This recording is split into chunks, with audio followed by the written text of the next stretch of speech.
Yes, I packed the truck before showing you. So I've cleaned out.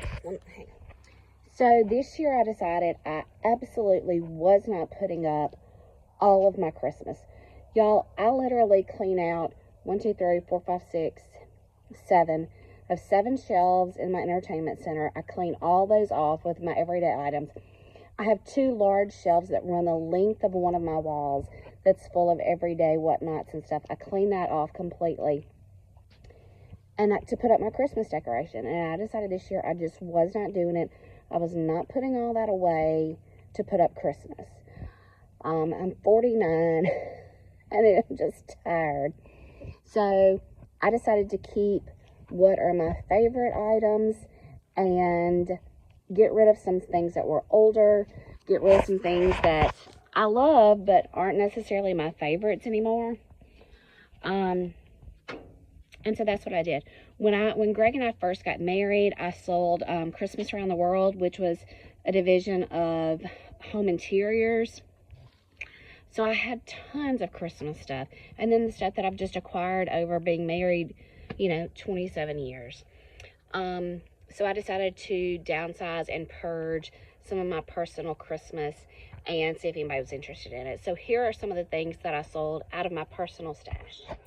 All right, sold these, let me fix Mama's hat. This snowman family, these 2 guys, and this set, and then these 2 little ones were Christmas Around the World. And I really think these were maybe like Dollar General or Family Dollar or something. But I sold this whole blue set here for $20. I sold this guy for $5. This is a bubble necklace that Morgan thought she was ordering an M and she got an N, so I sold it for $5. So this is a large Santa. He's probably, I don't know, 13 or 14 inches tall. Sold him for $12. Sold this bag of gold ornaments for $20.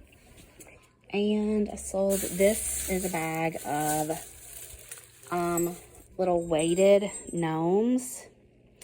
It's 4 of them in here, and I sold them for $10.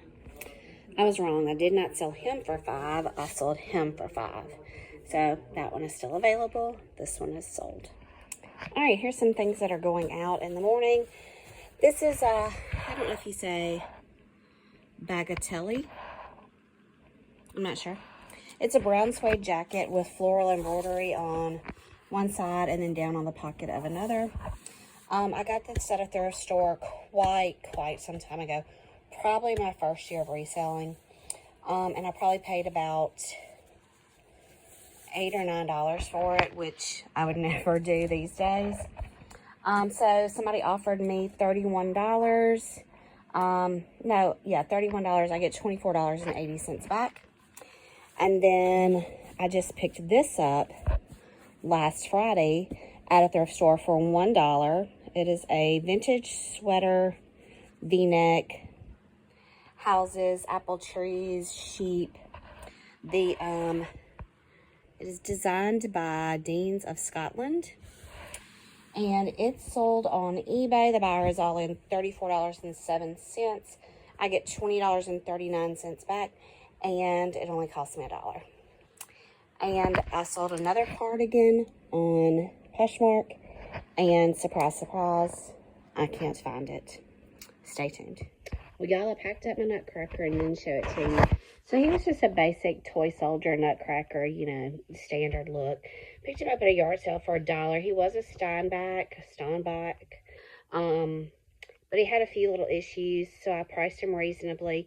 Somebody offered me, I think, $50 on eBay. They're all in $75.88, so I get $45.23, and I only paid $1. And then this is oven mitt holders, kind of an all-in-one. These were free to me, and they sold on eBay. The buyer's all in $15.43. I get $7.69 back. All right, here's some items that are going out. This is a set of vintage Disney ornaments. Some of them are felt. Mickey's kind of like a blow mold kind of I paid $2 each for these. I've got $8 in it. Sold them locally for $25, so no fees on that. This tray is a vintage metal tray. There's nothing on the back of it. It's not like a TV tray or anything. I guess you could put a little hanger on it and hang it on the wall. I think I picked this up for at a thrift store, maybe for just a couple of dollars. I can't really remember. This sold on Poshmark for $25. I get $20 back. This is a Lenox Santa, kind of a cookie mold ornament. This sold on eBay. The buyer's all in $17.62. I get $9.42 back.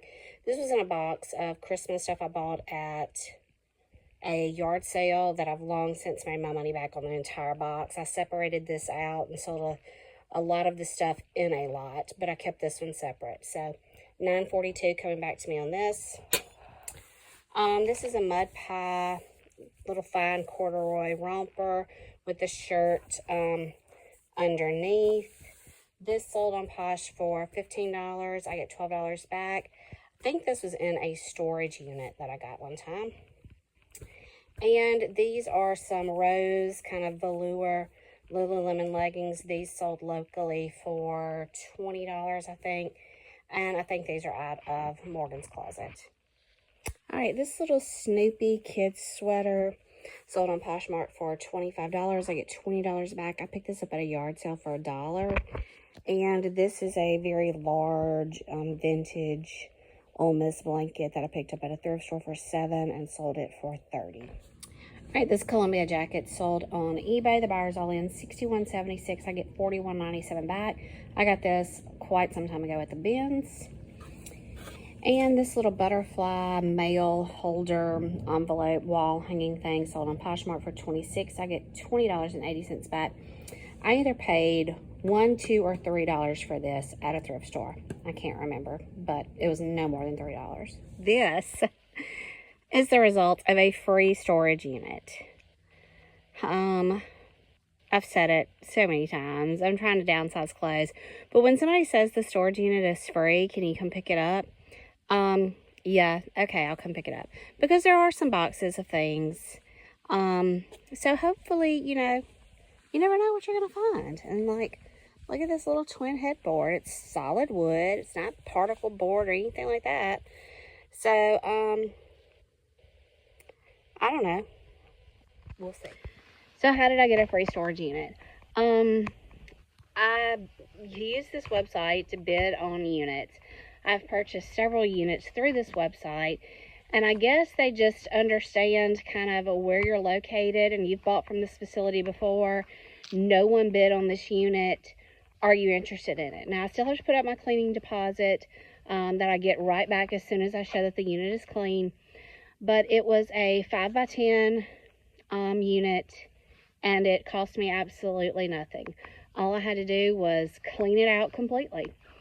So hopefully there's some sort of treasure in here that'll at least cover the gas money. You know, I'm not losing money for sure. It's going to be a little bit of work. It's going to be a little bit of dirty work, and I'll probably be throwing a lot of stuff away. But who can say no to a free unit, right? Okay, so this is the next fire pit burn. I did probably two of these last night. So this is pretty good sized fire pit. I know a lot of people are going to say, oh, how wasteful. There are people that could use that. No, this stuff is beyond usable. It's rips and tears and paint and stains that are not going to come out. And just absolute garbage. So I do have a donate pile. So let me go through all that. So here are some other garbage piles. Broken pots, broken lights, you know, purses that are way far gone, shoes that are way far gone, garbage, like just truly paper garbage, old crafting paint that, you know, I can't use. Here are some things I'm saving. There are 2 flower pots there. The box has Uno cards in it, the little elephant there, and then this is going to the wash. Some of this will be donated. A friend of mine lives in an area that has the little pantries where you put food in for needy or homeless people. And she said she had noticed that people started putting warm clothes out too. So all of this is going in the wash. Some of that will go to her. Some of it I will use for resale, yard sale, things like that. But I found a lot of nice warm coats, nice warm sweatshirts, things like that. This is another pile to go to the fire pit. I can't explain it. There was one Rubbermaid tote kind of like this. This has a little elephant picture in it and a little piece of glass bowl or something. It was absolutely soaking wet. There was no standing water in it. I don't remember pulling a wet box out, but we moved so quickly. We cleaned this unit out in 30 minutes or less. I mean, all of this is dripping wet. We did not go through a rain. We did not go through anything wet on the way home. We have not had rain since we got home. Nobody's had the water hose out. I cannot explain it. But these are, I mean, drenched clothes. And honestly, there's nothing in here that's salvageable either. So that'll go to the fire pit after I burn that last pile. I also can't explain why my washing machine came on by itself yesterday. Lid was up. None of the lights were on. You could hear water running. There was no water in the tub, but the washing machine was running. I had to flip the breaker to get it to quit. All right, here's some other stuff. You know, just randoms. A dartboard. I don't know if they were saving those bottles to do crafts with. I haven't decided what I'm doing there. Some little village pieces. I've gotten 2 sanders, a Sawzall, and an electric drill. Of course, I don't have the right charger for the drill, so there's always, you know, something. That's got a few little tools in it. So, am I fixing to become a millionaire on this unit? Of course not. It was a free unit. Nobody wanted it for a reason. Who knows what his problem is? Anyway, I'm going to start washing the clothes and getting them sorted so I can get them to her next week so she can start putting them out. We've got pretty mild temperatures right now. I'm saying it's probably going to be in the mid-50s today. And I think all next week, today is Friday, I think all next week it's going to be mid to upper 60s. So this will be there when it is needed. And again, some of it I'm going to sell. A lot of it I'm going to donate. So if nothing else good comes out of a free unit, it will be some donations for some people who are on the streets, who are needy, and might can grab a sweatshirt or a blanket or something like that. I think maybe I already showed you the headboard over there. And I've already gotten rid of some bed rails that were in this unit. A coworker of mine was looking for some bed rails. So anyway, it was a free unit. Found some stuff that we can use personally. Found some stuff I can sell. Found some stuff I can donate. This is something I'm really excited about. This is a book that helps you identify your Fire King. And I do come across a lot of Fire King in units at the Goodwill, at garage sales. And it kind of helps you date it. And, you know, of course, I'm sure this is an older book. So, again, you probably still have to look up the worth. But at least it gives you pattern names and helps you date it and things like that. So I'm super excited about looking at this book. So anyway, I've got a jewelry box to go through. I'm not expecting anything great. Got some iPhone boxes. Some of this will go just to yard sale, things like that, you know. Anyway, that is what a free storage unit looks like that nobody bids on. And honestly, I understand it with good reason. But there's still opportunity here. So, you know, if nothing else, I've got 2 planters there for plants. Elephant will probably go to a yard sale. Oh, these 2 stakes, these 2 yard stakes. They need some bending back, of course. But 2 yard stakes. So anyway. All right, that's going to wrap this one up. Thanks for watching. Hit the subscribe button. Tell your friends. They want to know what real resale looks like, not all that hype and hoopla and, oh, here's a bottle I can make, you know, $300 on it. this is reality. This is what a storage unit looks like. It is a nasty job. It's a dirty job. You're going to pick up things that again, are wet. You don't want to know why they're wet. Don't smell them, you know. Anyway, I appreciate y'all watching. I appreciate y'all tuning in. Tell your friends, hit the subscribe button, hit the like button. Thanks so much.